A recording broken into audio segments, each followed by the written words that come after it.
حضرت سوال ہے میرے پاس 2-3 سوال ہیں. پہلا پوچھوں گا. انہوں نے میرا خیال ہے آپ اس کا جواب دے چکے ہیں پچھلے سال میں پروگراموں میں کہ اگر کاروباری قرض بہت ہو اور آمدنی کم ہو تو زکوٰۃ نکالنے کا فارمولا کیا ہوگا؟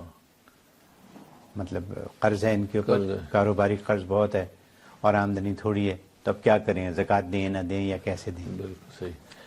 ہاں اچھا سوال ہے. تو پہلے اس پر تفصیلی بات کر چکا ہوں. تو بالکل واضح، اصل میں قرض آج کل 2 طرح کے ہیں. بعض بینکوں کے قرضے ہوتے ہیں، جیسے گھر کا مارگیج ہے، یہ بھی ایک قرض ہے. یا کاروبار کے حوالے سے آپ نے بینکوں سے قرض لے رکھے ہیں، وہ بھی قرض ہیں. یا ویسے انڈیویجولی کسی آدمی سے آپ نے قرضہ لے رکھا ہے تو وہ بھی قرض ہیں. تو اس میں یہ اصول یاد رکھیں، کیونکہ اگر اس قرض کے معاملے کو عام رکھ دیا جائے کہ جتنے بھی قرض ہیں سب مائنس کریں، مائنس کرنے کے بعد جو بچے اس کی زکوٰۃ دیں، تو پھر وہ ہمارے استاد محترم حضرت مولانا مفتی محمد تقی عثمانی صاحب دامت برکاتہم العالیہ، اللہ تبارک و تعالی ان کو عمر خضر نصیب فرمایا، ان کا فیضان جاری اور ساری رہے. ایسے لوگ جو ہزاروں سال میں پیدا ہوتے ہیں کہ ہزاروں سال نرگس اپنی بے نوری پہ روتی ہے، بڑی مشکل سے پیدا ہوتے ہیں چمن میں دیدور پیدا.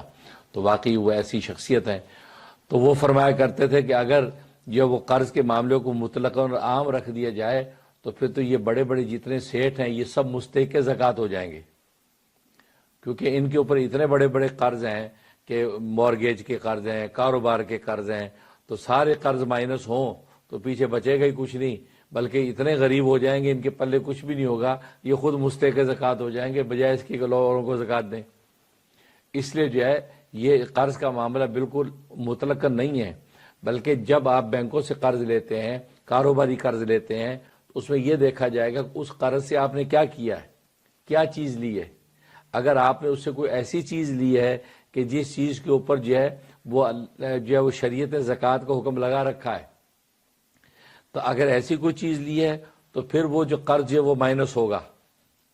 اور اگر ایسی چیز لی ہے کہ جس پہ شریعت زکوٰۃ کا حکم نہیں لگا رکھا تو پھر وہ قرض مائنس نہیں ہوگا. مثلا گھروں کا مارگیج ہے، گھر کا جو مارگیج ہے، آپ نے گھر خریدا، اب آپ نے گھر خرید لیا، $500,000 کا آپ نے مثلا قرض لے لیا، تو گھر ایک ایسی چیز ہے اس پہ شریعت نے زکوٰۃ کو حکم نہیں لگایا. یعنی اس کی مالیت پہ کوئی زکوٰۃ نہیں. آپ رہائشی گھر 10 لے لیں تو کسی پر کوئی زکوٰۃ نہیں ہے. تو یہ زکوٰۃ کو حکم جب نہیں لگا اس مارگیج والے گھر پہ، اس کا مطلب وہ جو قرض اس کا مارگیج کا $500,000 کا وہ مائنس نہیں ہوگا. ٹھیک. اور اگر آپ نے کوئی ایسی چیز لی ہے کہ جس پہ شریعت آلریڈی زکوٰۃ کو حکم لگاتی ہے، جب حکم لگاتی ہے تو پھر وہ قرض مائنس ہوگا. مثلا آپ کی گاڑیوں کا شو روم ہے، اب آپ نے 50 گاڑیاں جو ہے شو روم کے اندر بیچنے کے لیے رکھی ہوئی ہیں. آپ وہ قرض بینک سے لیا اور آپ نے 50 گاڑی شو روم میں رکھ دی. اب یہ شو روم میں جو گاڑیاں پڑی یہ مال تجارت ہے. مال تجارت کی مالیت پہ شریعت نے زکوٰۃ کو حکم لگایا ہوا ہے کہ یہ 50 گاڑیوں کی جو مارکیٹ ویلیو ہوگی اتنے کے اوپر آپ کا یہ 2.5% آپ کے اوپر زکوٰۃ آئے گی. تو مال تجارت کی چونکہ زکوٰۃ کو حکم ہے، لہذا وہ جو قرض ہے وہ قرض مائنس ہوگا. تو شریعت کو کہ ایک طرف سے آپ کو چھوٹ دی ہے، دوسری طرف سے آپ کو پکڑا ہے.